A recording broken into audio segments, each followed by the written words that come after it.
சாந்தி. இன்றைய முரளியிலிருந்து கேள்வி பதில். ஜூன் 13.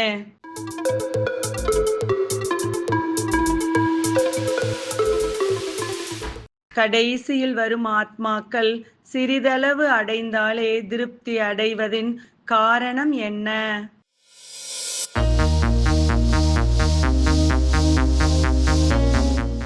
அவர்களின் பாகமே அவ்வாறுதான் உள்ளது.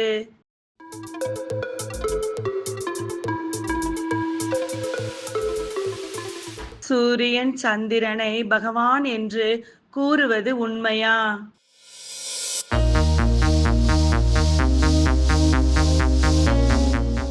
கிடையாது, அவை இந்த பூமியின் விளக்குகளாகும்.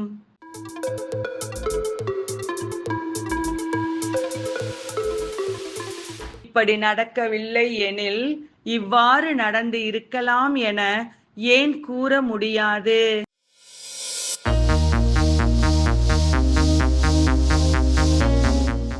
இவை அனைத்தும் நாடகத்தில் நிச்சயிக்கப்பட்டது என்பதால்.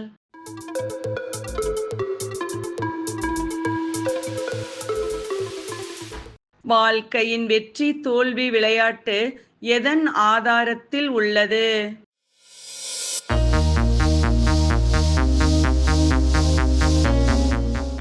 மாயாவின் ஆதாரத்தில்.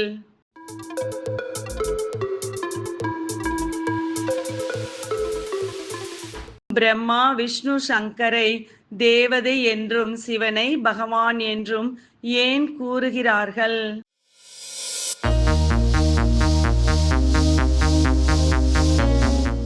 உயர்ந்ததிலும் உயர்ந்த பகவான் சிவன் ஒருவரே என்பதால்.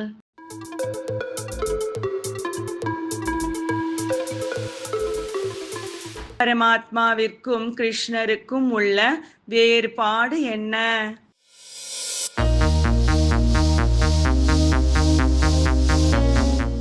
பரமாத்மா ஆத்மாக்களிடம் பேச நிச்சயமாக வரவேண்டி உள்ளது.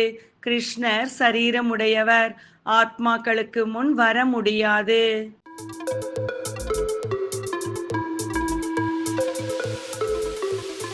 இன்னும் சிறிது காலம்தான் உள்ளது. பணக்காரர்களுக்கு கூட உணவு தண்ணீர் கிடைக்காது. சரியா தவறா?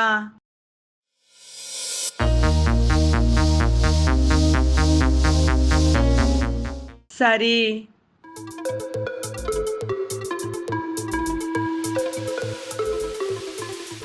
இன்றைய முரளியில் முக்கியமாக என்ன கூறப்பட்டுள்ளது?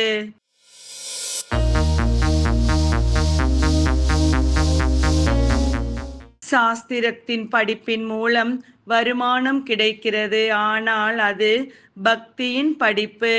நன்றி. ஓம் சாந்தி.